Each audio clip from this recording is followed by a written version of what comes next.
So I started with open houses, and then I also started with expireds, right? Because I did not have that that database naturally to start in. So most of my business in my first year or two came from open houses and expireds.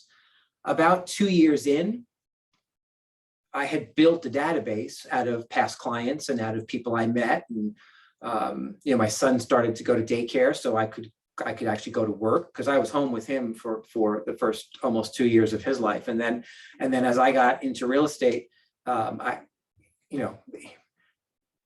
carrying him around on my back was less appealing. So he went into daycare, and although I will say, on the days that he was not in daycare, because initially I only put him in daycare 2 days a week, how I learned the towns that I became an expert in was during nap time, because he slept the best when we were in the car. So as soon as he was cranky, I'm like, okay, I have to go learn another neighborhood. I'd pop him in the car and I'd drive to a neighborhood, and I would just literally drive all up and down the neighborhood like a grid as much as I possibly could to learn that area of that town while he slept for an hour and a half or 2 hours. And then he'd wake up and I'd go home, right? And I did that again the next day, a different area. And so I learned the surrounding, I learned 10 towns that way, not just the town I lived in, but 9 other towns just during nap time. So don't tell me you can't turn that into some productive time, right? Yes, Kate says I can so relate. I'm sure you can, right? I had 1 at the time, not 4, by the way, Kate. So, my hat's off to you. So the idea of double tasking, and then the idea of dialing into expireds, right, was my other source. Most of my listings came from expireds. Most of my buyers came from open houses in my first 2 years. 2 years later, I had built a database and started to then do what I needed to do to get the business out of my database by creating touch programs and holding events and things like that with my database. So I did it a little bit backwards than we're going to talk with you about today. However, if any of you are in that same position, right, if you're new to the area, or for whatever reason don't really have a foundational database to start with, you go to strangers first. You build it out of strangers and then add in the people who know you, like you, and trust you and are already predisposed to do business with you. If you're starting with a database, well, you start there and then start adding in the strangers, right? But a balanced business, just my humble opinion, a balanced business is both. A balanced business is I do about 50% of my business with my database and 50% with strangers. Gary taught us that if your business is too heavy on database, you are likely, if your business is too heavy on strangers, you're likely not working your relationships enough. If your business is too heavy on database, you're likely not working your money enough. Right, because the strangers sometimes come with a bit of a cost attached. Maybe you're buying leads. I don't love that idea, and yet it is a lot of agents in our own company use that as a very valid source of business. Right, maybe you sign up with companies where there's referral fees on the back end only, so it's not a cost, but then you're receiving those opportunities. Remember, you only pay the referral fee once. So if you close it, they become a past client, and now you can work that particular person for referrals and future business. And the last thing I'll say to answer Tony's question is, when I got into real estate, I didn't get into real estate because I was bored. I got into real estate because I needed to make money, and so to me, I wasn't fooling around. I did anything and everything I could possibly do or think of to do to find another appointment. I didn't care what the source of business was. I didn't care how far I had to drive. I didn't care what license I needed to get it. I did whatever I had to do to create that security for my family, right? Because when I first started in real estate, there wasn't a whole lot of security financially in my family at that moment. So I got in for a reason, and as I've done a number of times in my life, like burned the boats, right? You know what that means? It means failure is not an option. You just go and you don't look backwards. You just keep looking forward and you figure it out. And if it's not working, well, then you do something else and figure that out. So to me, especially if you're launching or relaunching a business, there isn't a version of that I think is I'm focused on too many sources of business. Go and do anything and everything that you need to do to find the appointments. Right? What did we say commitment means? Right? Do whatever it takes. Just do whatever it takes to hit your appointment goal. Somebody once called me and said, "Is it cheesy if I'm connected with an attorney who does like estates, like when people die?" And I said, "Well, let me ask you this: how many potential sources of business do you think that is each year?" I said, "Well, it's probably, I don't know, anywhere from 6 to 8, maybe even 10 closed pieces of listing business." I'm like, well, then who cares if it's cheesy? Like who's making that determination? Cheesy by whose standards? And I think they were concerned that it felt a little ambulance chasing like, right? It was hard to make ambulance chasing into an adjective, but I think I might have gotten the point across. Don't lie, don't cheat, don't do anything that crosses the line, don't do anything illegal. Stay on this side of legal and ethical, and then just do whatever it takes to serve as many people as you possibly can. And I wouldn't worry about how many sources you're focused on to really get that launch going. Then over time, my 10 towns got chopped into about 6. Because I thought, oh, okay, well, do I really want to drive there and drive there? At some point, it was like diminishing returns. I was spending way too much time in the car, where if I focused that time on more business locally, I could churn and burn at a faster rate in a smaller radius. But that happened over time. It didn't just happen overnight. Overnight, I did 10 towns and I drove wherever I had to drive. Frankly, the way I looked at it was, there are people who live in my town who spend 2 hours getting into Manhattan, lower Manhattan to go to work, and then work all day, and then spend 2 hours getting home. That's 4 hours of travel for their job. I'm going to complain because I have to drive 45 minutes to meet a buyer? Really? Like, wah, boo-hoo on you. So I did my best to put that in perspective as well. And then as I tightened up the towns, I also tightened up some of the sources. Does that answer that, Tony? I know it was a long answer, but does that answer it? It does. I just, I'm looking at probably 5 or 6 different avenues for me to get business. And honestly, my concern is spreading myself too thin. Yeah. What my personal opinion on that is, unless you can be really certain that by devoting your time and efforts to just 2 of those, they are going to create the lift for the launch, right? Airplanes barrel down the runway at however many miles an hour for a reason. They're trying to get that critical moment of lift. Well, your business is no different. You're barreling down the runway. You've got to hit that critical moment of actually achieving lift. And then you pull back on the whatever that thing is called, and boom, you take off. What is that called? Anybody know? Is it called the yoke? Throttle. Throttle. Joystick. There we go. I believe it's the yoke. Okay. Well, we've got 3 or 4 different answers, and I think we're all right. How's that? It's called different things for different people in different planes. No pilots clearly in the room. So the idea of spreading yourself too thin. My second answer is, go ahead and spread yourself too thin. Just go ahead and do that. Live with it for 90 days, see what the results are, and then spread yourself less thin. Right? Let's talk about that for a second, right? Because we talk about a lot of these sources of business and about the activities that one needs to focus on to really launch and sustain a business. as activities that are non-negotiable that you start doing and you like never, you never stop doing. You do them forever. And that's kind of true. I mean, unless you replace yourself and start to pay someone to do some of these things, which again, scaling a business, that's ultimately what, what happens.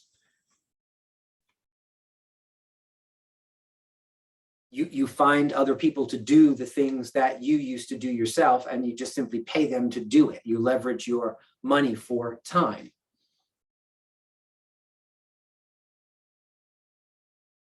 I had a point and I completely lost my train of thought. That's too bad. Go ahead, Tony. Rescue me. I think I'm going to try to read your mind and say that I think that where you were going with that was try a bunch of different ways. And then when you get to the point where you need to leverage it, have people help you out. Yes. Oh, yes. So we were talking about lift, right? Reaching that point of lift.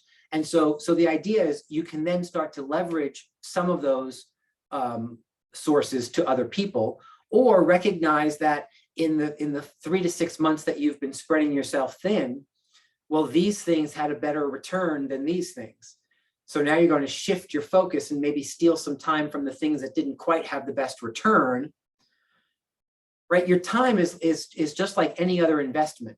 You're going to find a place to put it that gets you the best results back. That's called return on investment, return on your time. And so you'll start to see the results. Well, I did this, my database and my expired, man, I got all this business from all of that. These other things I did didn't really bring me much. Well, so maybe they drop off. Or maybe you just set up a kind of a system to take that over. And if 1 or 2 transactions a year just kind of spits out from that, great, but you're not going to invest more time, effort, and money into that per se. That's what the farming became for me. Farming was a main source for me in the very beginning, until I realized that I could find faster business with open houses and expireds, rather than just cold dialing through a neighborhood that didn't know who I was. But over time, 2 years later, those neighborhoods really knew who I was, knew who I was, and so I got to then reap the rewards of that by creating some more systems and focus underneath it. And so that just spit out a couple of transactions every year for me. So there was no reason to get rid of it. I made the investment in what I spent to create that farm and keep it going was far less than the money I made from those transactions that popped out from it. So I just kept that system going. That was a decent investment for me from an ROI perspective. And the Go ahead. One last question and I'll shut up. And do you have any opinions one way or the other about demographic farming versus geographic? I don't. I think my only opinion is consistency. Whichever you choose, I don't think one is necessarily better than the other. You can choose neighborhoods, you can choose seniors, you can choose first-time home buyer, renters who might be first-time home buyers from a demographics perspective. I think any of those choices work, as long as you are consistent with the message and stay on task and continue minimally with a 12 direct to those people. 12 direct is just something every single month, right? Once a month. It's in a book I read. It is in some book with a red cover. That's right. Yeah. So let me just say one last thing about this conversation, then we'll move forward. Don't feel like, let me start again. It is quite possible that doing what it takes to launch or scale your business, depending on who you are in this room, will feel like a whole lot of work. And that's okay, right? Recognize that sometimes you have to make a sacrifice. Sometimes you have to give something up to get something else. Right? Sometimes if you're looking to exercise at a higher level, well, that doesn't just happen. You have to carve out the time and devote the time to the exercise. If you're looking to lose weight, you have to sacrifice certain things in terms of diet and how you spend some of your time in order to achieve a goal. if you're looking to grow wealth, you have to make certain sacrifices. I will tell you, I still live in a house with one of your team leaders, and what I can transparently share with you is that as we were on our wealth building journey, oftentimes Steve would say to me, you know what, why does everyone else get to go out to dinner? Why does everyone else get to go to the movies? Why does everyone else get to go to that concert? And he didn't say it like whiny baby. He was kind of asking, because I'm in charge of the finances. I know that's a shocker to many of you who know us both, but I am in charge of the finances. And so he would note that it seemed like other people were living a bigger life than we were. And my answer was, first of all, I don't compare myself to anybody but me. That's for those of you who spend a lot of time on social media, please recognize that people only put the best photos of themselves on social media. They only put the best moments. Be careful that you're not comparing, right, your insides with their outsides, their polished and sanitized outsides that they post on social media. The other thing is that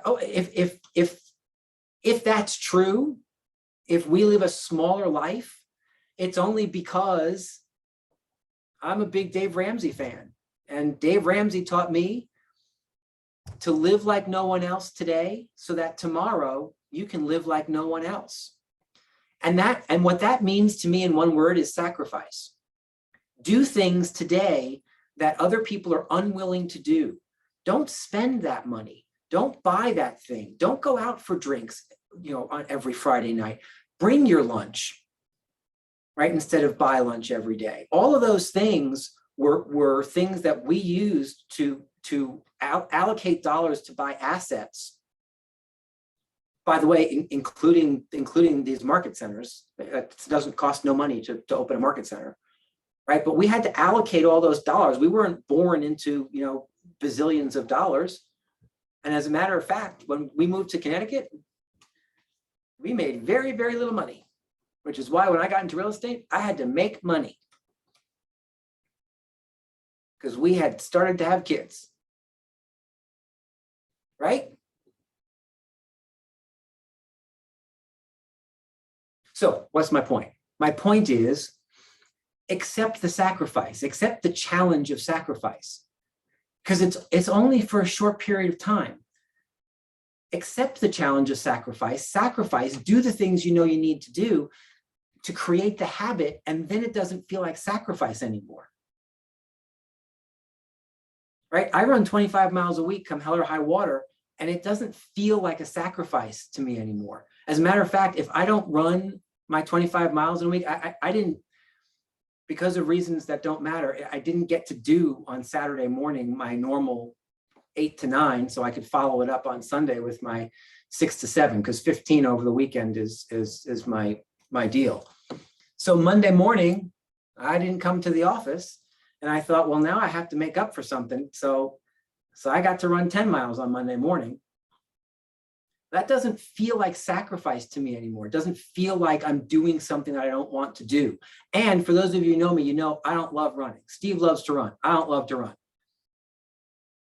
I like to eat and I like to look a certain way. So therefore I run to accomplish those health goals. And I run to accomplish some vanity goals. But that's why I run and exercise, right? But it doesn't feel like sacrifice to me anymore. It feels like my job. It feels like that's what happens when the alarm goes off. I get up and I run. It's building the habit. Diet is the same way. Exercise is that way. Lead generation is that way. Wealth building is that way, right? All of those things that matter, you've got to build that muscle of consistency. And sometimes you have to build the muscle of consistency through what feels like the straitjacket of some sacrifice. Make sense? Thoughts, comments, concerns? Anybody do what I'm talking about? Anybody know what I'm talking about? I'd like to make a comment, Rick. Yes, John. One thing I kind of like seeing myself kind of like struggling or conflicted with is the idea of sacrificing and not having a balance as to ever having a personal life. Because yeah, you have to sacrifice some things in the short term, but if you sacrifice, I came to the realization that if it takes me a year or two, or maybe even 3 years longer to get to where I wanted to get because I sacrificed a little bit, I would much rather do that because time is something that you'll never get back. So it's like I understand the concept of sacrificing, but it took me a little while to realize, um, you can go overboard, and sooner sooner or later, like you'll get to where you want to get and look back and no one's there besides you. And at that point, you're just gonna question yourself: was it worth it? All the sacrifice. And so luckily, I was able to reach that before I pretty much lost like everyone that I know, and like in terms of my friendships and my relationships. Um, but yeah, so kind of like finding that balance between like sacrificing, being frugal, staying in sometimes and bringing your lunch to work, but also making sure that there's a balance that you get to enjoy and stop and smell the roses, as they say. Mhm. Yeah, I don't disagree with that. I mean, I think that balance is crazy, crazy important. Here's what I know. You have to understand you, Hmm. right? You have to understand you. I'm an all or nothing kind of guy, right? Like I'm on a mission right now to lose 8 pounds, and so people around me who look at me say, "Really? Like, why are you losing 8 pounds?" Well, I'm losing 8 pounds. I'm not losing 8 pounds for you. I'm losing 8 pounds for me because I feel better and I want to look a certain way, right? And so therefore, I'm on that journey for those reasons. What was my point though? Crap, I was getting to a point. Sacrifices for goals. Yeah. Well, if I think of it, I'll circle back to it. I can't remember where I was going with that. You're talking about balance, Rick. Yeah, and so knowing yourself, right? For me, in order to lose those 8 pounds, I know exactly what I have to do in order to accomplish that.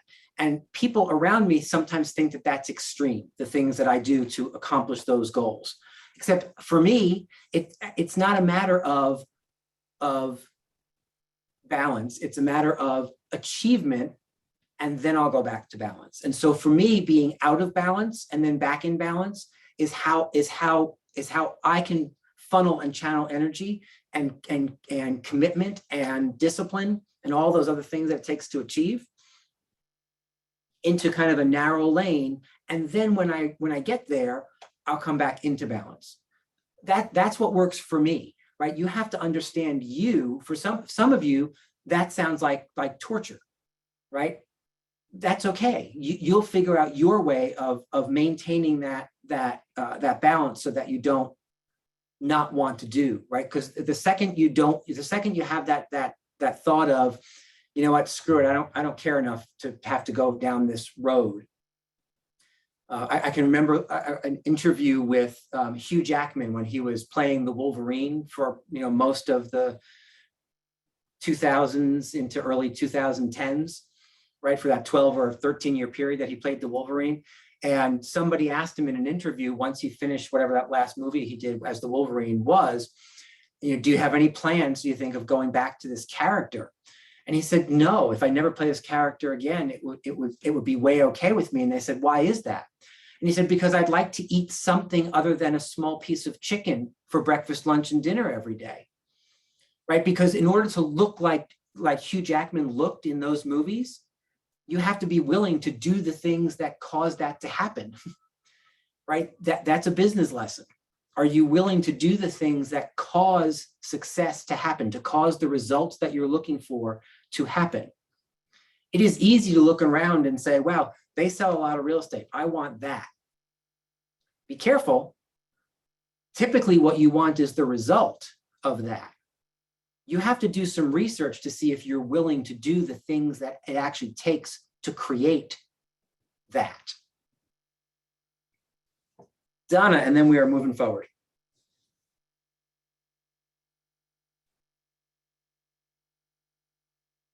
You, my dear, I think are muted. I am, you're right. So I just wanted to draw, this conversation leads me to this book, The One Thing. And if you have one, and you should have one, if you look at page 76, 77, and then 80, it actually talks about playing life, and there are diagrams, playing life to the middle, where you're not really all in on anything, playing life to the extreme, where you're just bouncing back and forth and going crazy. And then the final thing that Gary and Jay give us is life in the counterbalance. And that's where you have a goal, you have a plan, you have a focus, but you also know that you have to make choices and decisions, but stay on the path that's going from, to use a flight analogy, that's going from here to Chicago. But you may not go completely in a straight line depending on weather and forecasts and other planes. You see what I'm saying? But you never get too far off, and you always come back to the plan. And so I don't use the word sacrifice, because that doesn't drive me in any way except negative. Choice, however, control, which is choice for me, that is like my wheelhouse. And so when I decide to do something, and it means that I have to say yes to something and no to something else, that is, and here's where the power comes in, that is my choice, so that I can achieve the goals that I set out, whatever they are. And for me, and this could just be me, that feels so much better, because it is something I've decided to do. And when you do the 411 and the GPS and your big why, you actually have decided what it is you want and how you're going to get there. And it helps you be appropriate, make the appropriate decision every time something that looks like a hurdle or a speed bump comes up. So I just wanted to or even just a fork in the road, right? If you have a Just a fork in the road, decision. exactly. Yeah. It doesn't become a big deal because you know where you're going. So what should I do? It's clear. Yeah. Clarity is definitely the byproduct of what you're talking about. And I love the concept of choice. And what's funny is that when you said choice, to me in my brain, sacrifice is just a choice I make to achieve a goal, right? And so so sometimes it's semantics, right? You have to look and see what drive, which is what Donna's whole point is. What drives you? Right? It doesn't have to be certain words. It doesn't have to be, because Gary and Jay also talk about the myth of a balanced life, right? That's one of the myths in The One Thing. That balance is really a myth. You're really constantly counterbalancing. That's the counterbalance, right? Right. And it's the analogy Donna used. How does a pilot fly from New York to San Francisco? You know, people assume it's this big arc, this straight line, and that's not how planes fly. Planes constantly are off course. They're actually off course more than they're on course. So there's a constant adjustment period to get back on track. Because if you didn't constantly counterbalance to adjust and get back on course, you wouldn't end up in San Francisco, right? You'd end up someplace else. You'd end up in God knows where. Carly. I do think it comes down to what you want your life to look like. And I think a lot of people come into this industry and they're like, oh, I want to be $1 million real estate agent. Like, that's my goal. Like, that's my goal. And before setting like those smaller goals and like the SMART goals, I think everyone kind of gets like tunnel vision on that. And I know personally, like last year was my first year, and I was like, I want to make $150,000 my first year. Like, that was my goal, which I was lucky enough to come very close to. And I will say though, I think if right off the bat, especially for someone new, if you come in there and implement these strategies initially, like I had no plan. Like I kind of was just flying by the seat of my pants. I entered into real estate the end of the year. It was the heat of COVID and I had no guidance and no structure. And I took it upon myself and I was like, I'm not waiting. Like, I'm starting now. Like, that's my personality. I'm all in or I'm all out. My personality said, I'm doing this now. And I had my first 2 deals under contract within my first week of being licensed. And from there, it was like kind of like I hit the ground running, and that was my goal. But now I'm sitting back and I'm thinking how exhausted I was, how much like energy and how much stress I was under. And just sitting there being like, I wasn't really happy last year. Like, yeah, I made good money my first year, but I wasn't happy because I was so burnt out. Like I hit that point of just complete and utter burnout. And I think like coming into this year, my goal is to implement these strategies that work so that I have a structured plan and I know the things that I need to do that are going to make me money and eliminate the time wasting things. So I think ultimately it comes down to what your goals are and having a very clear, definitive direction of your goals to save you a lot of time.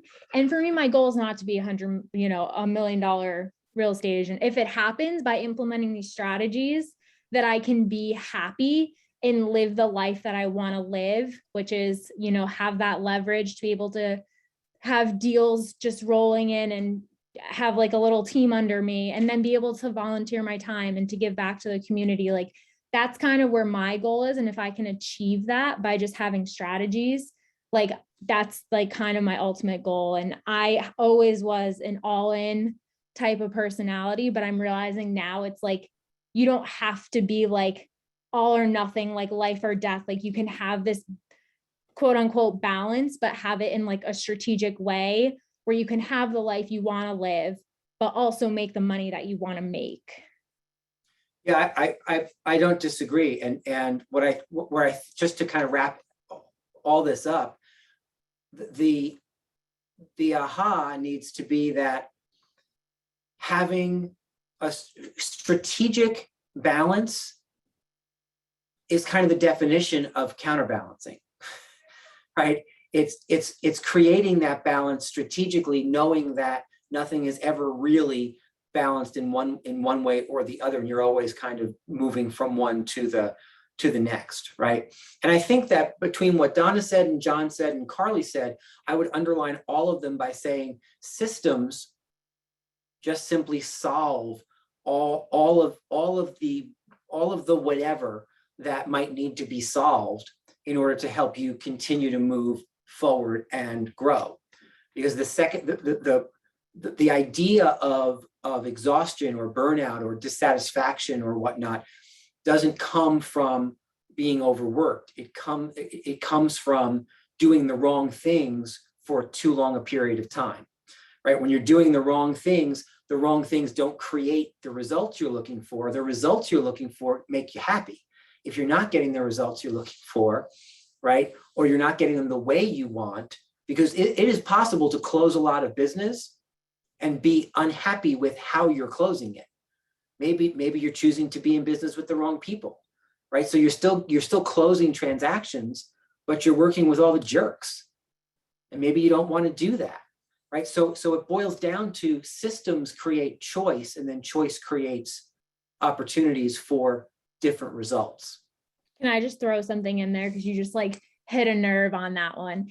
Sure. I will say to anybody, do not work with somebody who, if they're not your type of person and you feel like they're just not a good person at all, I'm telling you now, save your time and energy and do not work with them, because you will waste so much time and so many other opportunities by someone who just drains the absolute life out of you.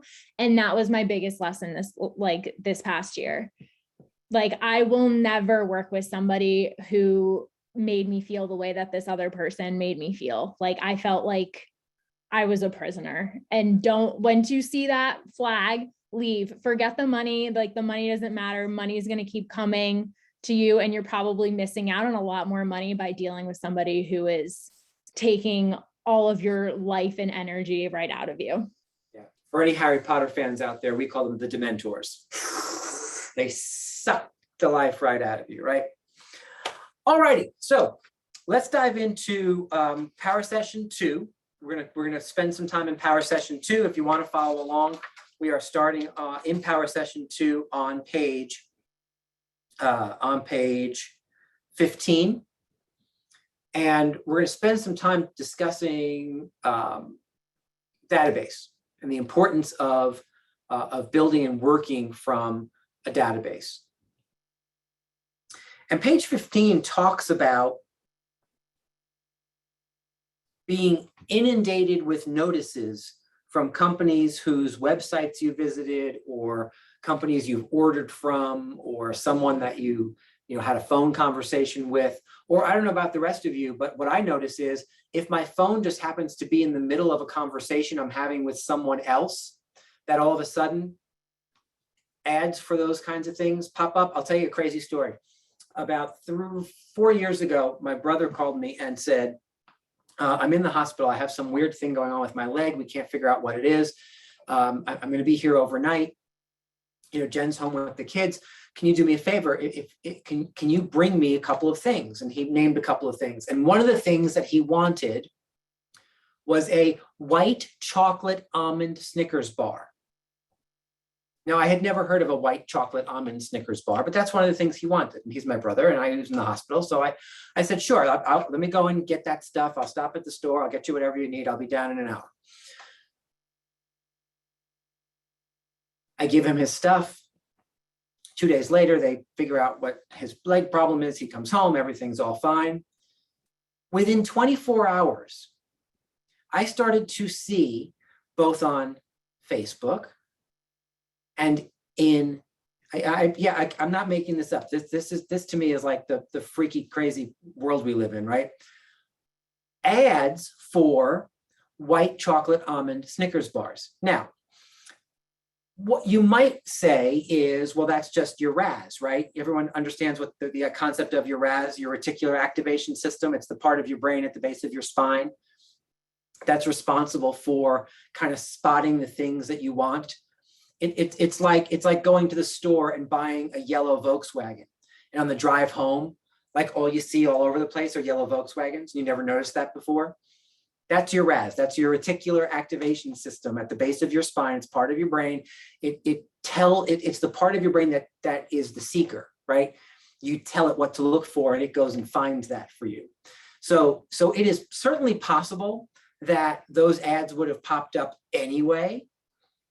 It's also very possible that someone was listening and selling my conversations to advertising companies, and all of a sudden, bam, on my stuff, I was seeing white chocolate. I mean, that's kind of specific, don't you think?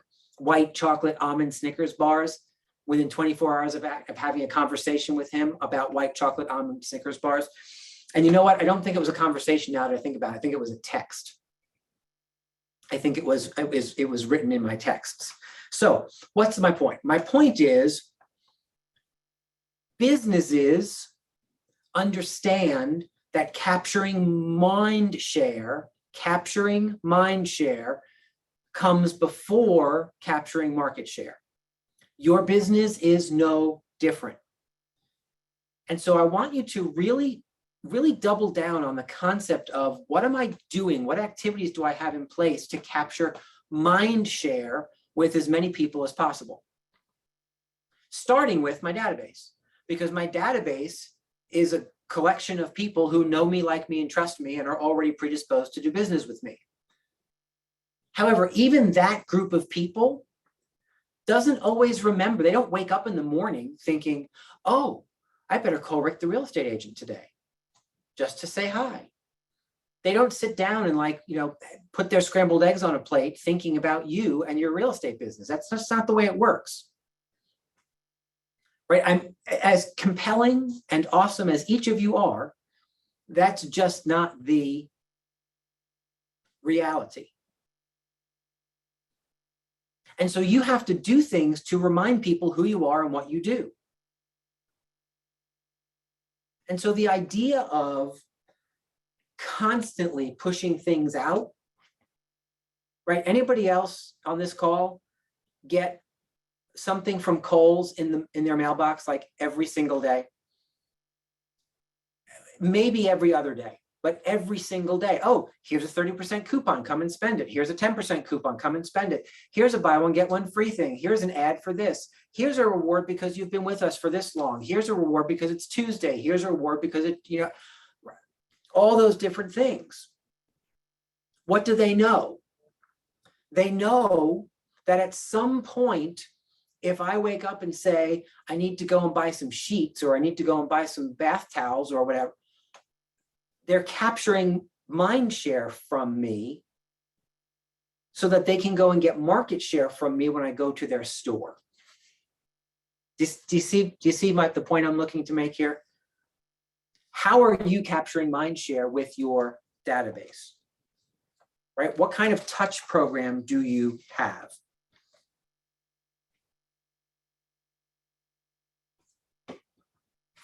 So I have some people asking about where the power sessions are. I'm going to put the link in the,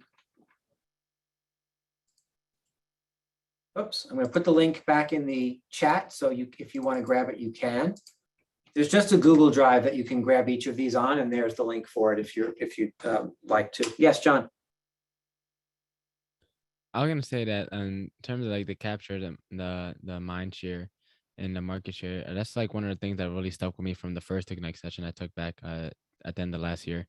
And in terms of my database, it's starting to show a little bit. Like there's people that will DM me sometimes, they ask me like little questions about real estate or personal finance or something. And so it's starting to just now kind of like reap the fruits of that. And in terms of there's the real estate summit that Tammy hosted that you guys promoted. Mhm. One of the people that spoke on that was like, one of the takeaways was be the agent's agent. And so I've been kind of capturing the mind share of a lot of other agents, just showing up to Zoom calls, participating, contributing whenever I can, or sometimes in the Facebook groups, I'll post a little something to help and provide value.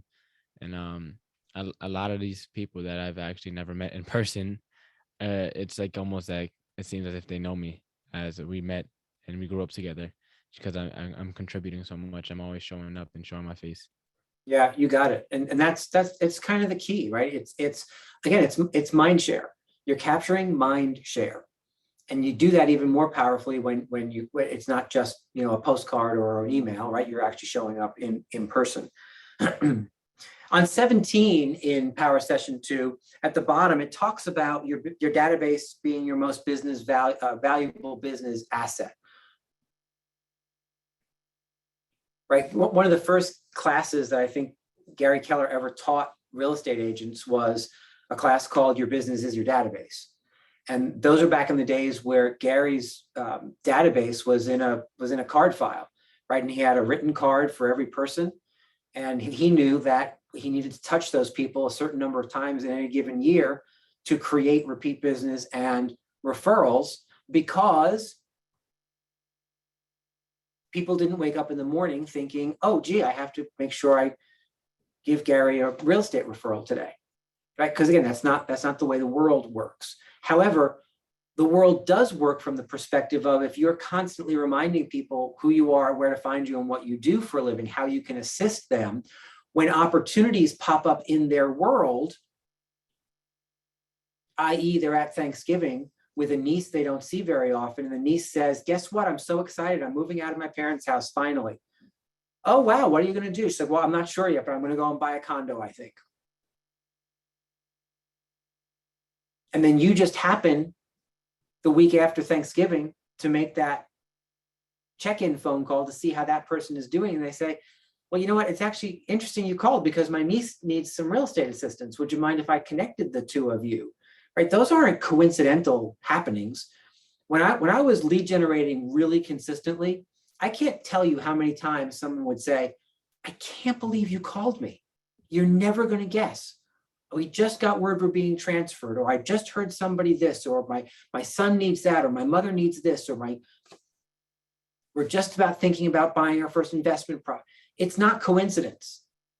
You're creating a level of consistency with outreach, and you're just showing up when people needed you, right? That's on purpose. That's not coincidence. That's on purpose. It says at the bottom of 17, your database is much more than a list of contacts. It's a living record. I love this description. It's a living record of all of your relationships, current and potential. A living record. It's a tool to nurture and manage those relationships, to schedule and track every interaction you have with people. And a well-tended database produces leads. A well-tended database produces leads. Look at the bottom there. What does it say? The size of your database will determine what? Yep, the size of your bank account. The size of your database determines the size of your bank account. Remember, real estate is one of those industries that your success in it is in direct proportion to the number of people who, when they think of real estate, think of you. So what's the job then? The job is then to make sure as many people as possible think of real estate when they think of me, right? Let's talk a little bit about page 18 for a second. Because 18, I think, is crazy important, and it speaks volumes to mindset and activity. Somebody read me what it says underneath that little graphic at the top of 18. It starts with 88% of clients. Go ahead, Erica.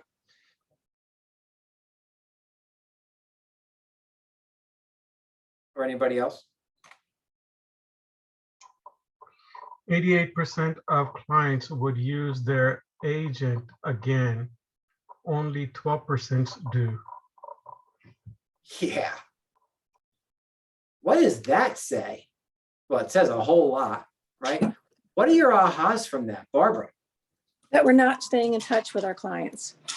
Yeah, so as an industry, it certainly says that as an industry, we don't keep in contact with our databases or our past clients. What else does it say?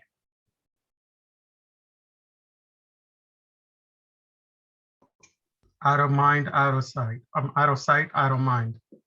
Yes. Yep, I agree. What else, Tony? So sounds like a pretty big opportunity to me. Yeah, so I'm glad we got there, because I'm going to tell you what, that one statistic, right? People get into real estate and tend to say things like, how am I going to make an impact? Like everybody I know knows more realtors than certainly just me. And frankly, everyone I know who lives in the house had a realtor sell it to them. So where's my opportunity? Well, that explains your opportunity right there. It pretty much says everyone is up for grabs. That's what that says to me. All you need to do is create a system to capture mind share in that real estate space, and then just repeat it consistently. And you have opportunities, whereas others may not. How do I know this works?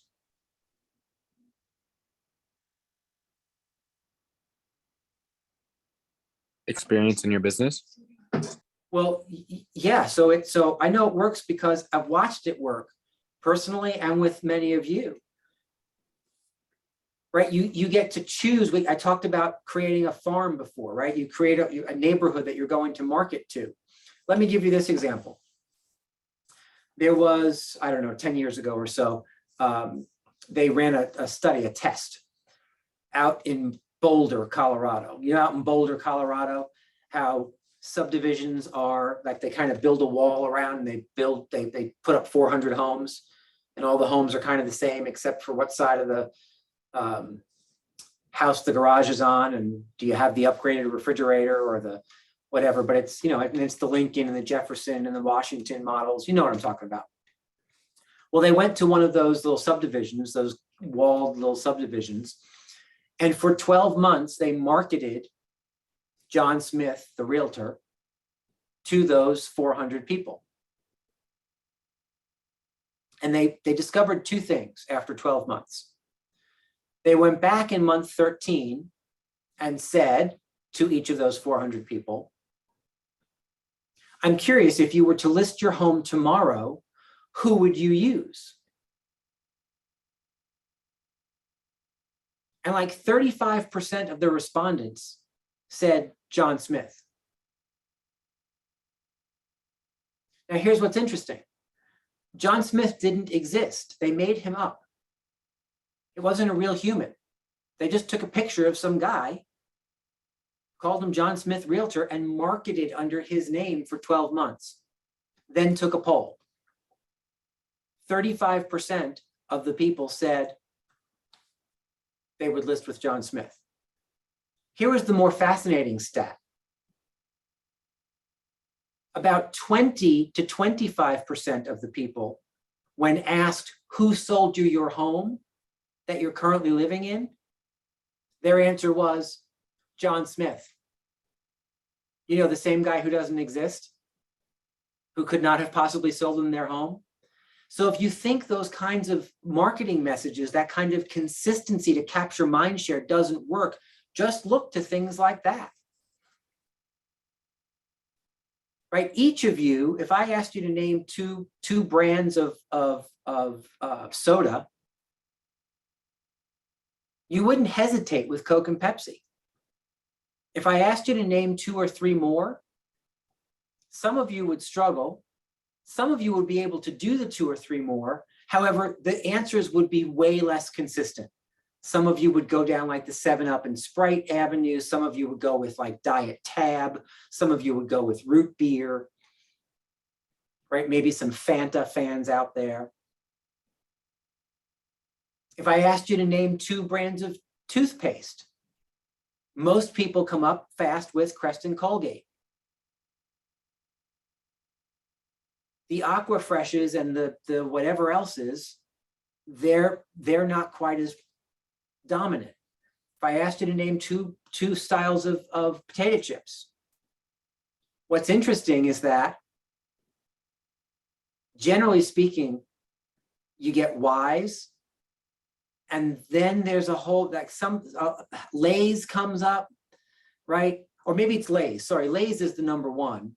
Lay's is number one, and then you get people kind of going in different directions, which means in the potato chip world, there's probably opportunity, because statistics show that the human brain can retain 2 slots for each category. And then there's everyone else. So here's your standard. In your database, do you take up slot number 1 or slot number 2 in the real estate category? For the people in your database, when they think of real estate, are you one of the first 2 names they think about? If you're not, you might as well not exist. You're just in the everyone else, right?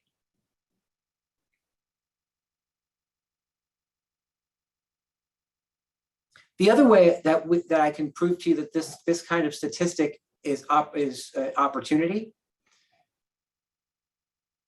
is from a system that we use called working your orphans, right? And orphans, again, just to underline the point here, orphans are the buyers of your listings. So you're the listing agent, you're working with the sellers on your listing, somebody else brings the buyers.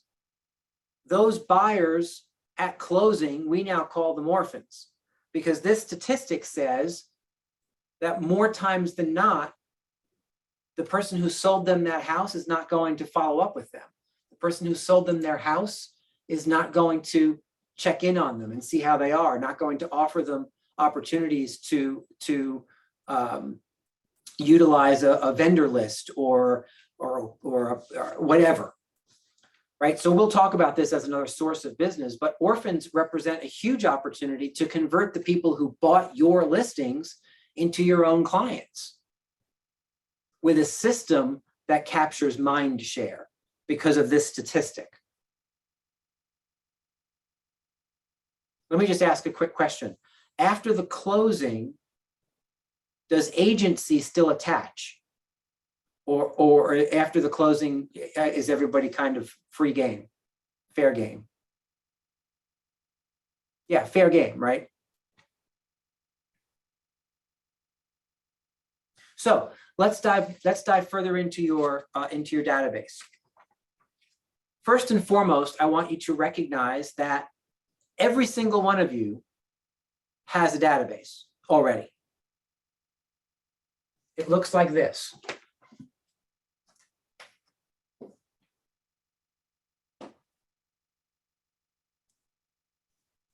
Yes, it's my phone. Right, so when people say, yeah, I'm new in real estate, I don't have a database yet. But yes, you do. Just open your phone and go to contacts. If you go to contacts, at least if you have an iPhone, if you go to contacts and push Z and then scroll to the very bottom, it'll tell you how many contacts you have in total. I have 1,684 contacts in my phone. Put your numbers in the chat. Let's see who wins. Here's the question. Who are those people? 2181. Carly's the winner so far. Anybody beat 2181? Oh, Bogdan comes close. Can I show you my new screensaver, which I'm so proud of, and I think you're gonna like it? Yeah, of course. Hold on. There's no emergency in real estate. I love that about you. I was like, I'm making this my screensaver so I can remind myself every single time I want to pick up my phone and answer somebody that doesn't need to be answered.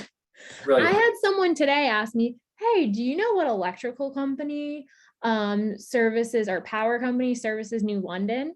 And I'm like, why would I know that? And so I just Google it and I'm like, well, according to Google, it says this. And I'm like, I'm done. I can't do this anymore. I'm not Google.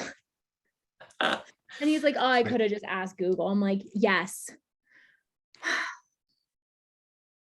So the reality of your database is that you have a foundation. You have some place to start with your phone.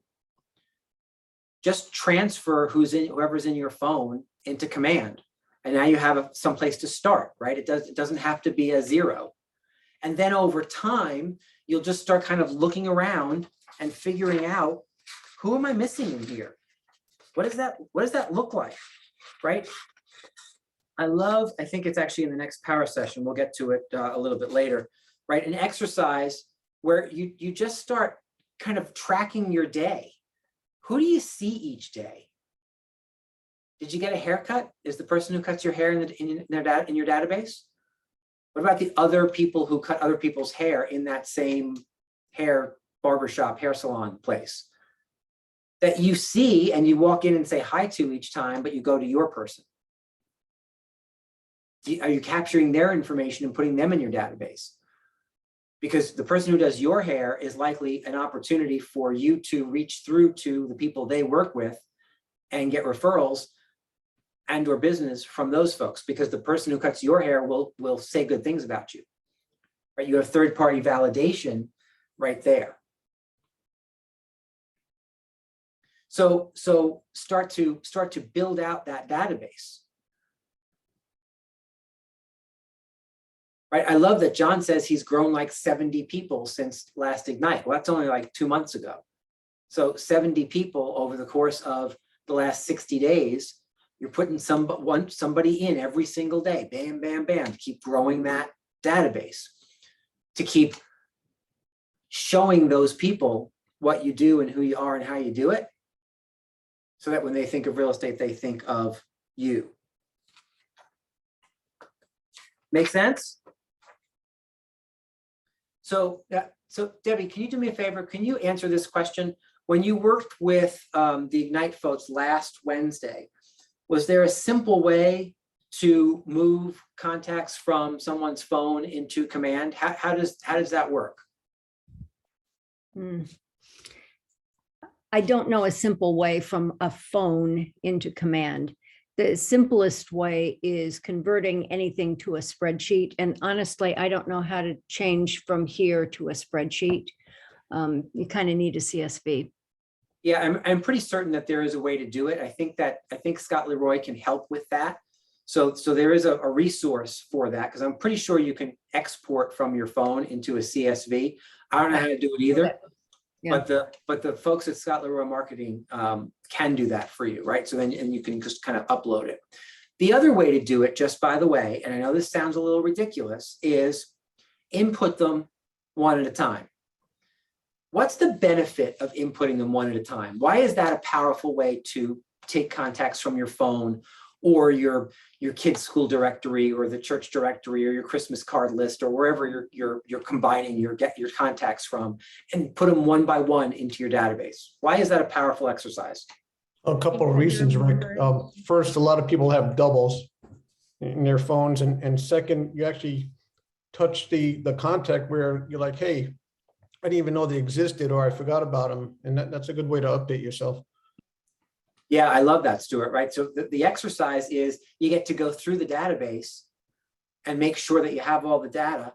And if it were me, I would just make a phone call when I took one out of my phone and put it into command.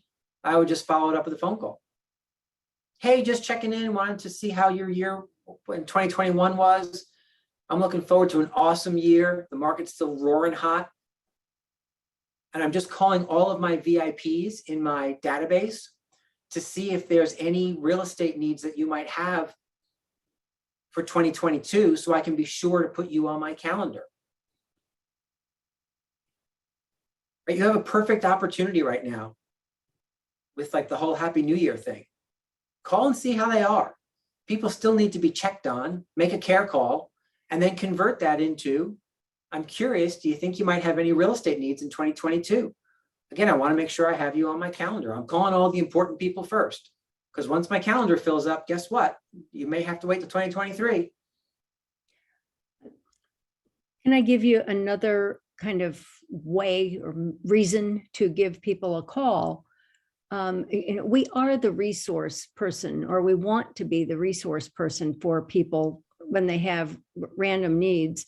And we're in Business Builders, we're working on a script that is, I'm auditing my vendor list of 5-star service providers. Have you had any opportunity to work with somebody you would consider to be a 5-star provider? Who was that? What did they do for you? And could you send me their contact information? And when I get the book updated, I will forward it to you, and I'll show you in command how to make this. It's really cool. Yeah, I love that. That's awesome. Everybody hear that? Everybody write that down? If not, it's at 1 hour and 14. When you go back and listen to the recording, it's 1 hour and 14 minutes in. So you can just write 1.1:14. And at 1:14, that's Debbie's script. I love it. Guys, here's the point, right? The point is, use any means necessary to have conversations with people in your database, to check in with them, to see what's going on, to make sure that they're okay, and to see if they might need some assistance, need your assistance, need your help. Don't be afraid to ask questions. Hey, I'm curious, who do you know? Right? Remember, the question is not do you know, because do you know can be answered with no. It's who do you know in your world, at work or church or in your family, that may need some real estate assistance? Or who do you know that's interested in buying, selling, or creating wealth by investing in real estate? Lots of different ways to ask the same question. But what a great way to move one contact from one system to another system, and then just touch base and call.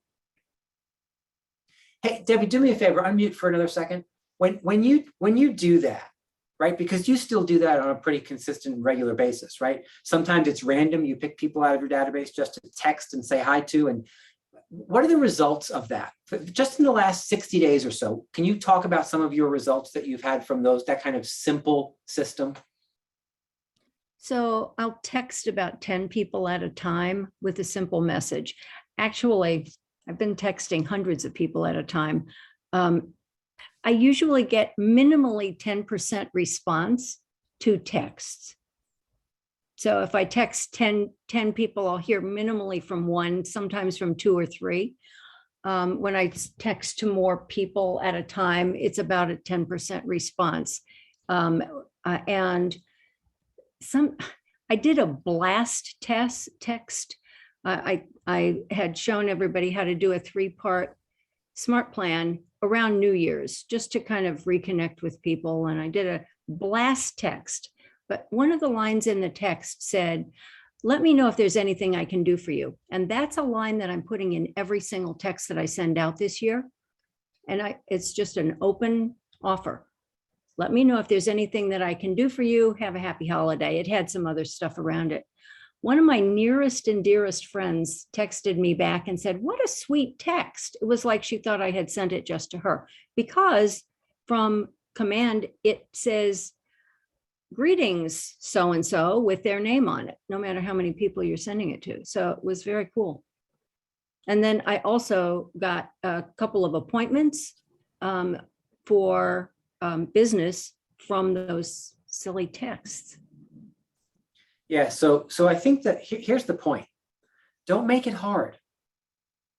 Right? Don't make it hard. This whole lead generation thing, people get freaked out. Oh, like I have to call through my 400 people, and I don't like to make phone calls. I don't like to bother people. I don't like. Well, then don't make it hard. Start with a text. Every one of you knows how to send a text. So just start there, because those texts turn into conversations. And when the texts turn into conversations, you're not concerned about making the call, because somebody texted you back and said, "Oh, you know what? Now that you ask, can you help me with this?" Or, "What a sweet text. It would be lovely to catch up with you." And now you're making a phone call that's far warmer in your mind and allows you to have a conversation. Well, one of the things that has been bugging me is it's not their job to call us. Let that sink in for a moment. It's not their job to reach out to us. It's our job to stay in touch with them. And then when we do, what Rick said makes it easier, because they do reach back out, and then you say, "Oh yeah, I can talk to them. They want to talk to me." Love it. Somebody asked a question, and tell me who is iPhone? Because we have only iPhone, and I don't know who that is. It's Julie Setter. I apologize. I was driving. I don't think it's you, Julie, because there's still okay. you now say Julie, but there's still someone who says iPhone. It's yes. It's Marlene. Oh, Marlene. Perfect. Okay. I'm going to change your name to Marlene, because then I get to know who it is. All righty. Now we're set. Okay. So Marlene asks, how do you go up to the other hairdressers, right, in that example I gave, and ask for their contact info? And I think there's a couple of different ways you can do it. You can either engage the person who does your hair to say, "Hey, you know what? I couldn't help but notice that the 3 or 4 people that you work with may need my assistance at some point. Could I do you have their contact info that I could grab to put into my database?" You could always ask your hairdresser for that, or your barber, right? Or if you're there enough, and again, they're people that you say hi to when you walk in, gather them all up the next time you're there. Make an appointment at the end of the day when everyone's kind of winding down, and gather them all up to say, "Hey, you know what? I just wanted to make sure that everyone, just like your businesses are referral based, mine is the same. I'm curious if I could have the contact information for each of you to feed my database. I will include you moving forward in any of the VIP programs that I put in place. I sometimes have coupons for cool stuff for local vendors. I sometimes have sign in to win programs. Last year, I gave away a Broadway weekend worth $1,600. So if that's something that you would want to be included in, I just need your email address and a telephone number to put you into my database. Right? So utilize opportunities like that, either because the person who does your hair wants to help you grow business. Oh, and by the way, what if you took the person who does your hair out for breakfast one morning to say, "Hey, you know what? Thank you so much. And thank you for making me look so good. But the main reason I wanted to talk with you today is I wanted to see how I could help you grow your business." One of the things I know as a fellow business owner is that businesses grow in scale based on word of mouth and referrals. And so I wondered if we could spend a little time today figuring out how I can help you grow your business. No one says no to that, by the way. Is when this tech owner died. And so the idea of sitting with someone, helping them grow their business, well, then you're eating omelets, you're brainstorming ways that you can get the hairdresser some more business. Well, guess what? Generally speaking, before you leave that breakfast, they're going to come back to you and say, well, you know what, before we leave, how are we going to help you grow your business? And then perhaps one of the things you say is, you know what, well, I appreciate that. One of the ways you could help me is kind of giving me a soft introduction to the other people who cut hair in your salon. Like, I know who they are and I say hi, but the next time I'm there, could you just kind of introduce me? I'd love to incorporate them into my VIP program in my database. And oh, by the way, if for some reason the person sitting across from you doesn't say, hey, before we leave, can we help brainstorm some ideas for your business? Well, then you bring it up. What if you don't have a VIP program? Well, then you get one. There's the answer to that. You get one. And here's what that means, right? I don't even know what it means. So this is a perfect pivot into a conversation around events, right? Because I told you guys that we were going to brainstorm around events today.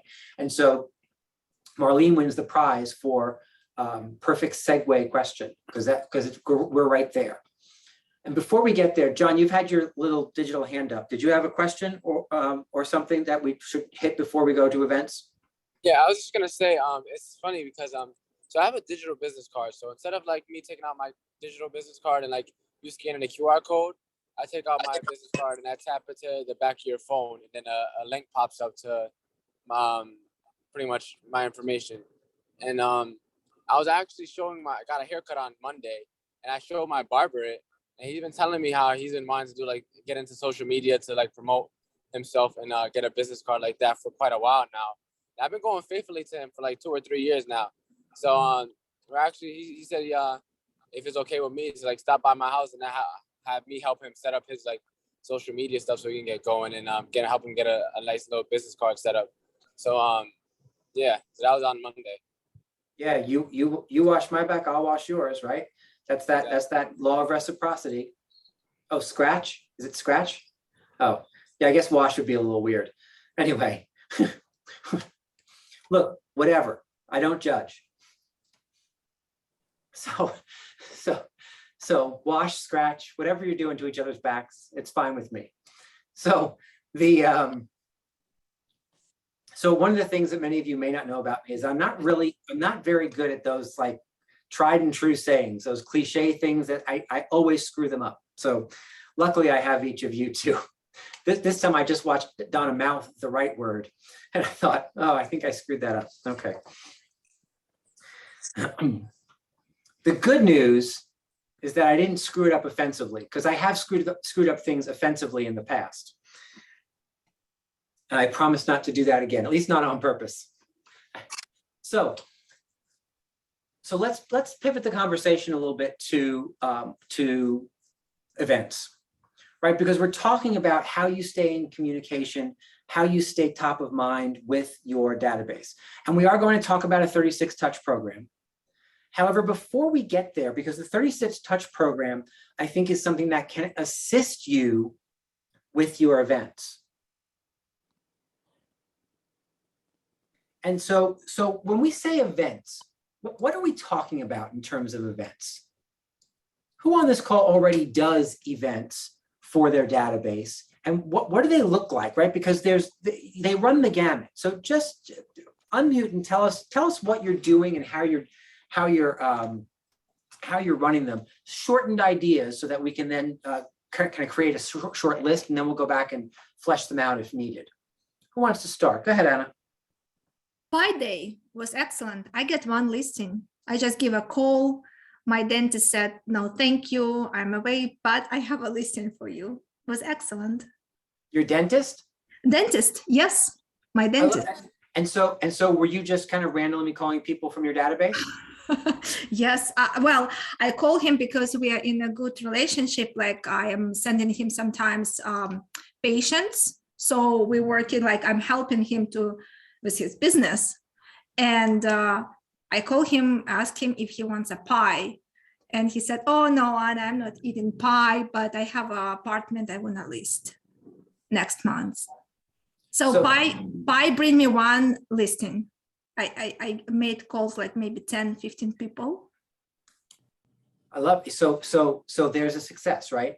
Yeah. You call 10 or 15 people, offer them a pie, right? The pies at Costco, depending on the type of pie, cost either $5.99 or $9.99, just by the way, right? And anyone who says no, it doesn't cost you anything. You still get to have a conversation.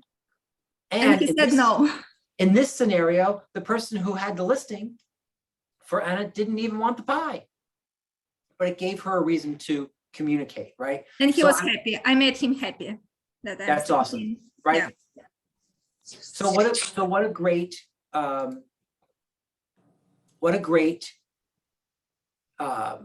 opportunity for just reaching out and offering something nice. It doesn't have, by the way, we do the pie giveaway in November, right? The one that the Market Center kind of orchestrates for you. However, you can give away pie all year long, right? Anna just proved that. She just did it last Friday. What else? What else are you doing? Donna, talk about Pie Day at 314. That's the other Pi Day. It's in March. March 14th, as in pi, the number in math. Right. So you can celebrate Pi, P-I Day, Yeah. and either do apple or pumpkin pies from Costco, or well, go ahead. So I actually got this idea from Jenny Bullock from Tulsa, and what she does is she gives away a frozen pie like you can get from Costco. So a similar type of thing. That's what she does for the March one. Brilliant, brilliant. One of the things that your colleague Len Schwartz does for the March one is he makes it about pizza pie, right? He celebrates Pie Day by giving it's a frozen pizza pie. That's what I meant. Sorry. Sorry. I didn't make that clear. And so there's that version. Len's version is meet me at, wherever, Eddie's Pizza between 4 and 6 p.m. Let me know if you want cheese or pepperoni, and I'll have a pie waiting for you for dinner for your family, right? He had like 30 or 40 people come by last March and grab pie, pizza pie. Right? Generally speaking, Costco pies or the frozen pizzas are less expensive than what Len did, right? So you can scale it differently based on what you want to spend. There's no right or wrong answer, but it's a way for you to reach out. What else? What other event style things are you doing, Debbie? So one of the simplest things I do is love you a latte. And we have done this a couple of times in the course of a year, where we just go into the coffee shop next door, and for a period of about an hour and a half or 2 hours in the morning, whoever comes in, we buy their coffee or tea. And whatever their coffee drink is, we buy it. I'll tell you, it's never cost us more than $200. And it's a part of our 36 Touch program. So everybody who's in our database gets this invitation to love your latte. And quite a few people come, and it gives you an opportunity to have a conversation with them. Conversation leads to real estate. And then we buy the random people the coffee as well. And it's just a high. We feel very excited about it when it's all done. The other thing is, what I was going to say with the pies is, if you think, oh, but I don't want to spend $100, that's how you can start a VIP program. Choose 10 of your friends and 10 of your inner circle, and start your VIP program by doing something special for them, for that little group attached to your real estate business. And then the other thing is shredding day. Shredding day has made me a lot of money. And it's become a thing that people call us and say, when is your shredding day? We had to change the date last year, and we got a lot of calls looking for it. So, and it's scheduled for this. I scheduled it early this year because it's an event. It's June 4th. Right. Debbie, So, where do you have the shredding day? We put the truck behind 404 Main Street. It's in the parking lot behind 404 Main Street. I would love to have like 25 agents invite all their friends to this and really knock the socks off of it, because I think it's underutilized and it's an awesome event. People love it. So plan ahead, January or June 4th. right. And then there's simple stuff like, I mean, plug into all the stuff the Market Center has to offer, right? Again, we organize the whole pie giveaway every November. In October this past year, we did a huge sign in to win, right? That many of you participated in. We gave away the prize, right? But we gave away the prize without any credit for giving away the prize. So it looked like you were giving away the prize. That was the whole point of it. And we gave away 2 prizes this past October. One of them was a Broadway weekend, tickets, hotel, and dinners. And is Kate still on? Right, Kate. So Kate and Barbara, I think Barbara was on too. Kate and Barbara, their client won that one. Do you guys know if they went and did their Broadway weekend? I know they came back to New York to do something fun. Excellent, excellent, excellent. Right. So that was that, and then the other prize was dinner for 10 at the Inn at Pound Ridge, also worth $1,600. Right. So we gave away 2 $1,600 prizes, and all your clients all you had to do was blast this out to your databases via a program that we set up for you to follow that included emails, texts, and calls over the course of 3 weeks. Oh, and social media posts. I forgot about that.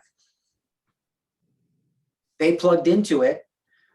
Part of the sign-in version was not just their name and email and phone, which is a great way now to be updating any information in your database for those people who sign in to win.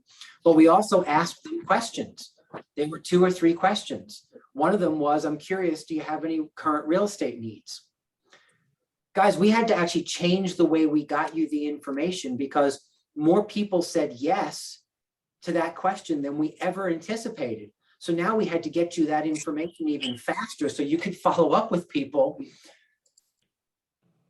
Right? I can't tell you how many listings were taken, how many buyers were found, uncovered inside of people's databases, just by that simple sign in to win thing and them answering the question, yes, please tell me. Yes, I might want to sell. Yes, my niece needs to buy a house or whatever. Because they were signing in to win that program.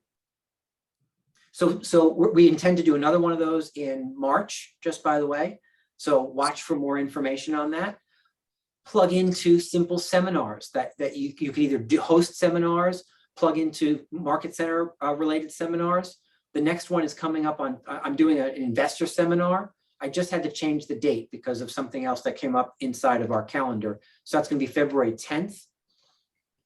An investor seminar, that's going to be via Zoom. Invite everybody you know, because everyone should understand about growing wealth by buying real estate, right? Why wouldn't you want to make everybody in your database aware of how that works? And then you don't have to learn it and present it. I'll do it for you. What time is that event? 6:45. Okay. Donna, what else? If you're not going to talk about, if you could at the tail end, just talk about what you put into play about 18 months ago or 20 months Sure. ago or so. Yeah. Little community builder things, because those are important. Right. Actually, I've reinstituted. It was requested back. But first, let me share some other ideas that I've heard recently. I haven't implemented them, but I have plans to. One is there's a gentleman who hires an ice cream truck.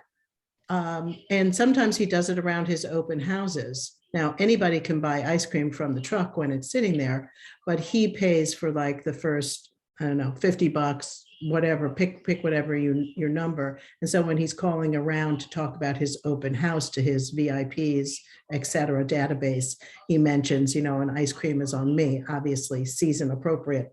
Or like Debbie said with the coffee, a local ice cream shop, meet me there for a cone, that sort of thing. Here is one, here where there's two others that I thought were just brilliant. So one is local blood drives. So it's not your blood drive, but local blood drives. You call around and do some, marketing for them. Oh, by the way, and if people can't give blood for one reason or another, well, they're looking for volunteers also. It's a way for you to touch your database as well as be part of the community. So I thought that was kind of genius. And I I'm think actually doing that. Say?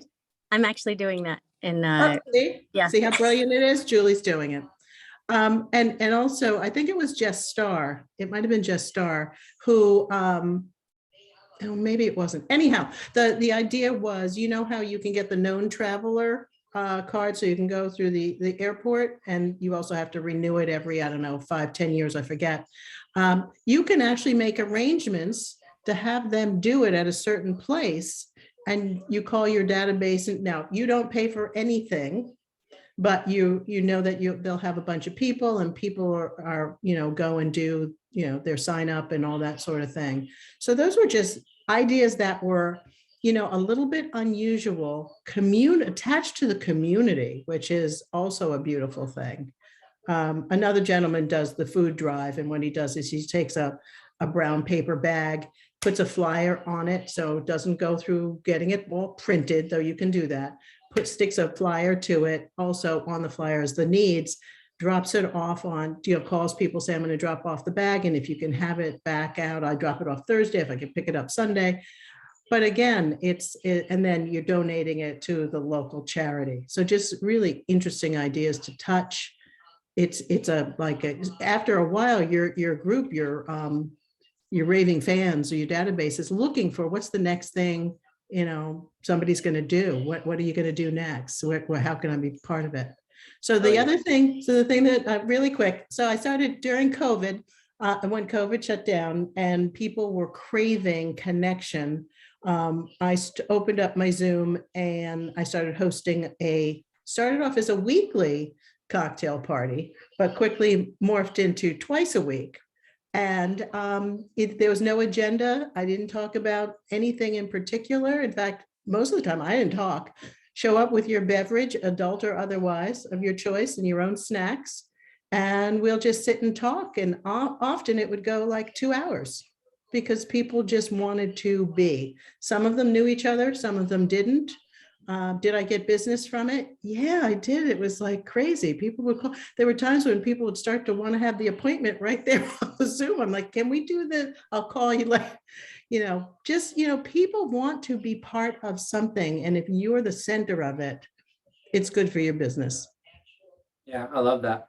To that, I know people who set up little cooking clubs, right? Where they make an announcement, and next Tuesday night at 7 o'clock, we're all going to be on Zoom, and we're all going to cook Chateaubriand, or we're all going to cook, whatever.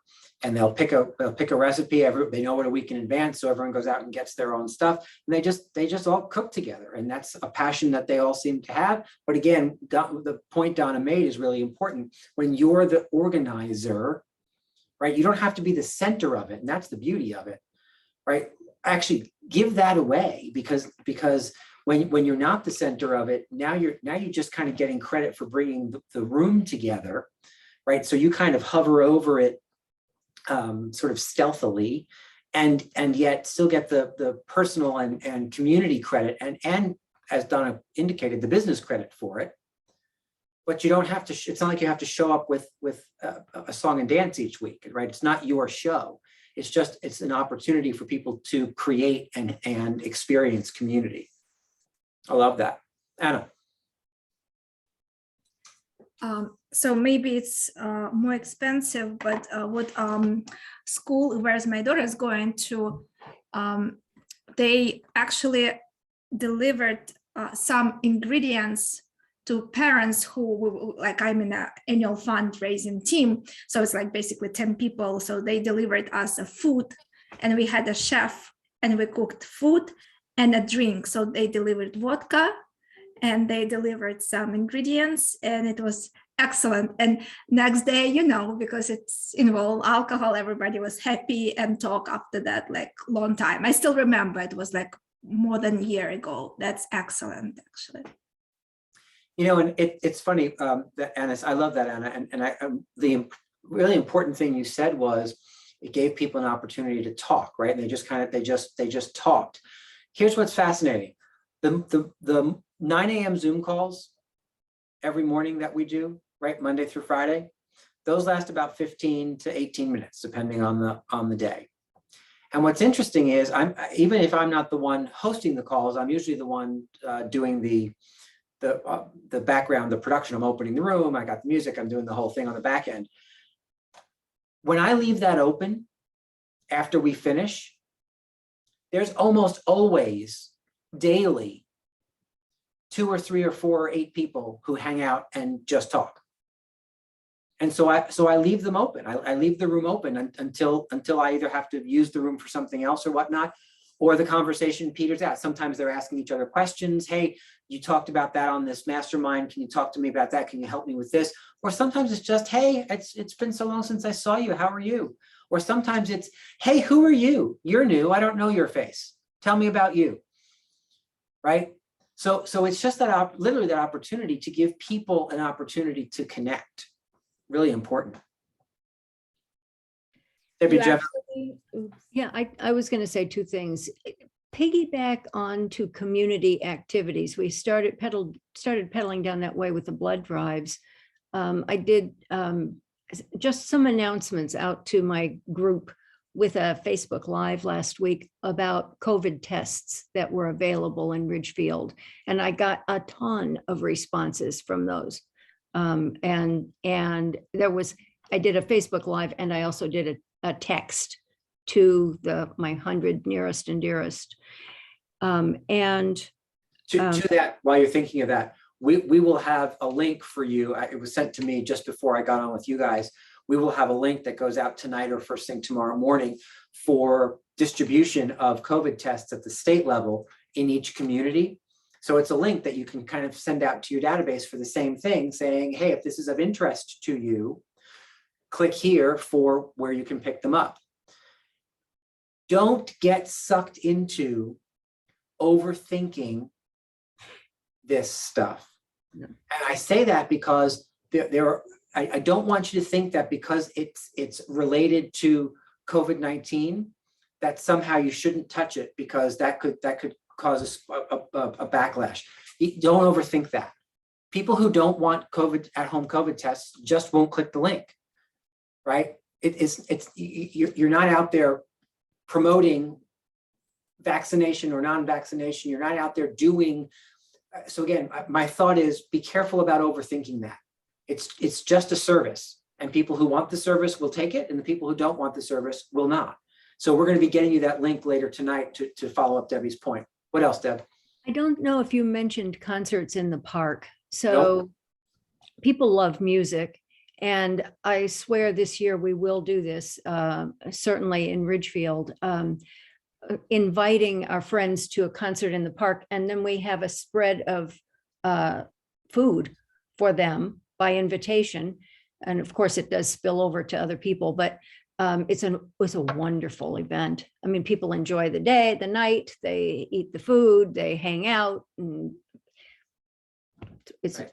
And it's not fancy, right? The other things are like, so get those schedules of summer concerts, like lots of towns do concerts in lots of different parks.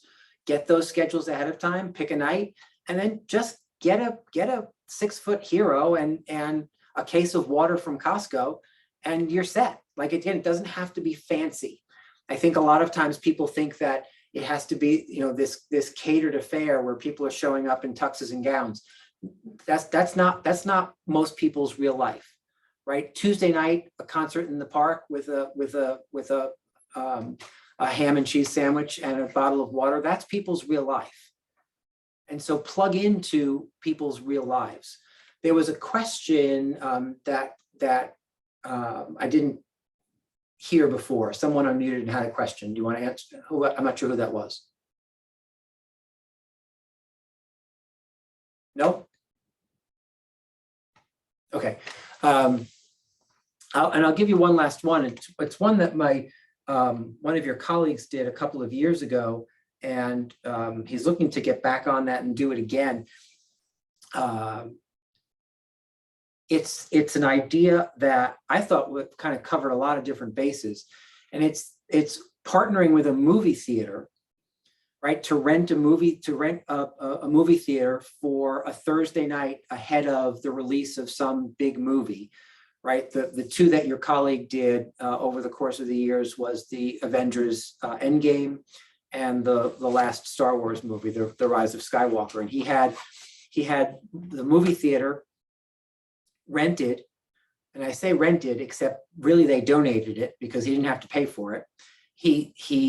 Someone in his database ran some kind of a charity, and I can't remember what the charity was for, but the idea was they put all these three things together, the movies and his business and her charity. And he went out to his database and said, sign up today for $20. You get 2 tickets to see this brand new movie ahead of release date. Plus you get popcorn and soda. So he worked with the theater, where the theater was going to kind of donate the tickets, but make money on the concessions, which, by the way, is where the movie theaters make all their money anyway. They make hardly anything on the tickets.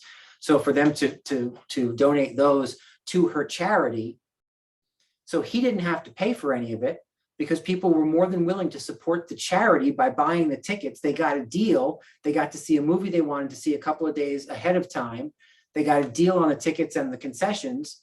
It was always a packed movie theater, and he got all the credit for it because he was the one who orchestrated the whole thing, right? He sent that out to parents of his children, got a lot of them to come in. A lot of them would call him to say, thanks for sending that out. We're not going to go, but little Johnny or little Susie is going to go. Thank you for inviting them. And oh, by the way, we have to list our house next week. Could you come over and talk to us, right? Those are the types of things that occur when you orchestrate some of those things. Again, it doesn't have to cost much or any money at all. Deb, bring us home on events. So what I would say is take out your calendars when you leave this session and write out 3 events that you want to be sure you hold sometime this year.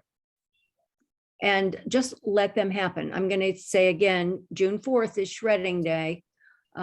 There is opportunity for a concert in the park someplace, and then something else, whatever. But at least plan for 3 easy events. Well, and don't forget, March, we're going to have another office-wide sign in to win. So look at that. You're all. If you choose not to participate in the stuff that the office produces for you, I'm not sure why you would choose not to do that. It's easy and simple, and it costs you very little. We pay for the prize. So, Donna. I just want to share one other thing, because sometimes this part gets a little bit lost. For the events, whether people actually come to the event or not isn't actually the major point. That's kind of the gravy. It's the touches. It's the save the date, then the invitation, and then the thank you for coming, or, oh, we're so sorry we missed you. Here are pictures. Catch you on the next time. All of those are important touches, whether they come or not. You're constantly in their head. Yeah, that's massively important, right? Just like I said to you guys last week, don't judge the success of your open houses by how many people attend. Judge the success as to whether or not you pulled one new appointment from it. Same thing with your events. Your events are simply they're excuses to touch your database. That's all. They're just excuses to touch the database. So utilize those excuses to touch your database. Debbie said, find 3. Remember that hosting an event does you absolutely no good if you don't first have a database to broadcast it to. So you've got to take step 1. You've got to look at who's in your world and combine, kind of crib that together and create your real estate database.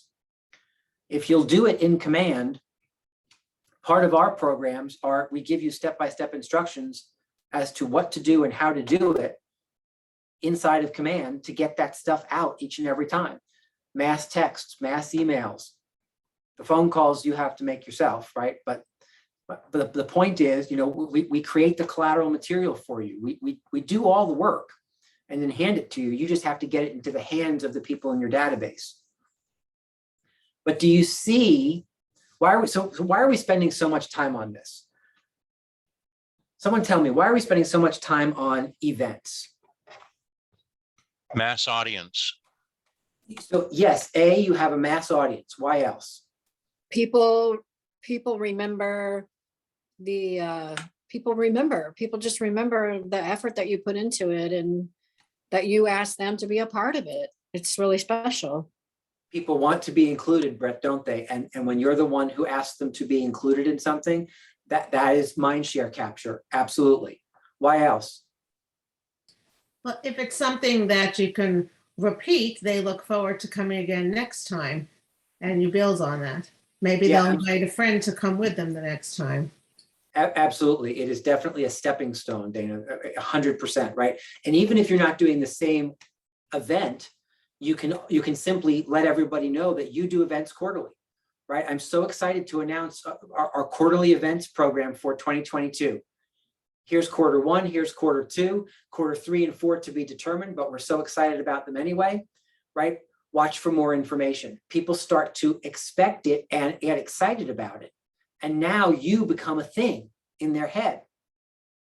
You're capturing mind share. You have to capture mind share before you capture market share. Why else? Marissa says networking. Yep, absolutely. Why else? People are so busy, they don't know how to enjoy life. Yeah, right. So Moses, that's a really important one, right? Especially today, helping them carve some time out to put a smile on their face. Remember I said last week, if you're the person who puts a smile on someone's face, you are memorable now. They remember you, right? Life's tough. Create a smile for somebody or create an opportunity for distraction or a 45-minute event. Even better, create an event that involves their children or their pets. You've got winning opportunities there, right? Have an event at the dog park and have real estate dog bones made or something, or doggy treats in the form of houses with your name, right? You can do stuff like that and have people come and just kind of hang out. Now it's a little cold for that perhaps today, but remember you have an entire year, you have 4 seasons worth of stuff to fill. Why else? There's one more reason that I want to make sure that we mention out loud. Well, I don't know if it's this one, but this is what I wanted to share. You're also getting into relationship with them. You're building a database is more than just a bunch of names that you can call and ask for business once a quarter. You're really getting to know them, showing that you care, bringing some value, having conversations so they do think about you as, somebody they want to be in partnership and relationship with. Yeah, and the one I was looking for, Donna, is just a side note to what you said. And it's the law of reciprocity, right? When you build relationships, right, calling someone and asking for business is different if you've taken the time to build a relationship, show them that you care, give stuff to them, right? Allow them to participate in things that you are doing. Well, then that ask of, hey, before I let you go, do you mind if I ask a quick business question? Who do you know that may be interested in buying, selling, or creating wealth by investing in real estate? That's an easy ask, and they're happy to assist you because you've taken the time to build that relationship, to build that trust, to offer things one way. And the law of reciprocity says that a lot of people then say, okay, well, you know what, I need to find a way to give back. I've had people say to me, oh my goodness, this was so lovely. How can I ever repay you? The answer is, you know what, not necessary. You could do me a favor though. Oh, what's that? Well, that favor is if you ever hear of anyone who's interested in buying, selling, or creating wealth by investing in real estate, that you think of me. Make sense? So here's your homework. For those of you who don't have a real estate database, so there was a whole lot of stuff going on in the chat with either links to ways you can do it. I think the simplest one, truly the simplest one, is call your market center tomorrow morning and say, can you help me create an appointment with Scott Leroy Marketing to move my stuff from my phone into Command? And they will talk you through it. Right, so it's that simple. Make a phone call, which will lead to another phone call via appointment with Scott Leroy Marketing. That's what we pay them for, to help you get your stuff set the way you need and want it to be set. Then you have something to work with. You have a database to work with. Then all the videos on YouTube that Debbie has done to help you work through working with that database, manipulating that database, getting things delivered to that database, start to make better sense. If you don't take that first step and get that database set up, for those of you who feel like you have way too, like 1,600 people in your, that's okay. So what I would do is I would go from A to F and see how many that is. Just move them and just start working with A to F right now, and then go from F into T, and then from U until whatever, do it in chunks, break it down so that you get things started. I'd rather you be communicating with 50 people starting tomorrow than you wait to start to communicate with a large group of people 6 months from now. Think about the number of transactions and the amount of quality relationship time that you're conceding if you wait. Debbie Orr. With your contacts and then tag them and come to tomorrow's session and we'll do a quick review on tags, because that's how they become valuable in your database. They're less valuable just scrolling through your phone than they are in a group in your database. Debbie, do you record your morning Zooms? No. Don't do the mornings. I do the commands though. Mhm. Oh, okay. Does anyone know if the 9:30 calls are usually recorded? Or the 8:30? No, 9:30. That's me. Yeah. So do you mean the business Okay, builders? so you don't, okay, that's what I thought, but you don't record those. Okay. They're pretty Yeah, cash. I'm part of, I participate in a lot of Debbie's business builders, and to be honest with you, unlike some of the other things, it's very interactive. So it's more, I don't know if the recording, if you get as much out of a recording as you would as partaking in it. That's just my take on it. It's really, it's almost, it's a very helpful, interactive type of session versus, I don't know, that versus like some of the other things that are recorded. Got it. Thank you. It's more of a classroom.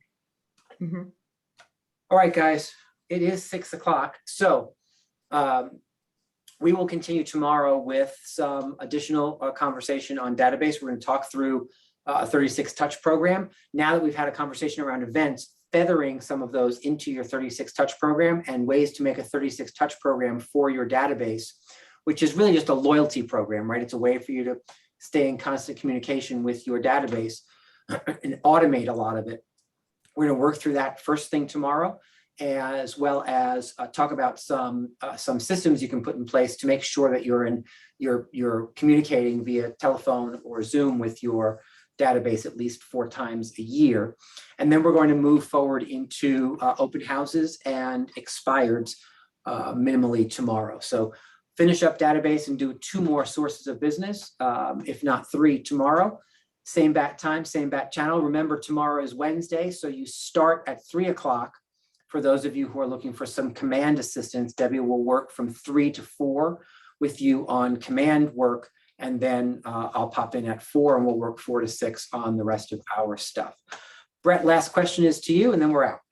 Yeah, hi. I have to sign off tomorrow, Rick, at 5:30. So this is being recorded, and then how do I go back to just catch the 5:30 to 6 PM tomorrow, and then I'm out all, the whole class on Thursday. Yeah, so hold on, I'm gonna stop our recording now. Okay. So our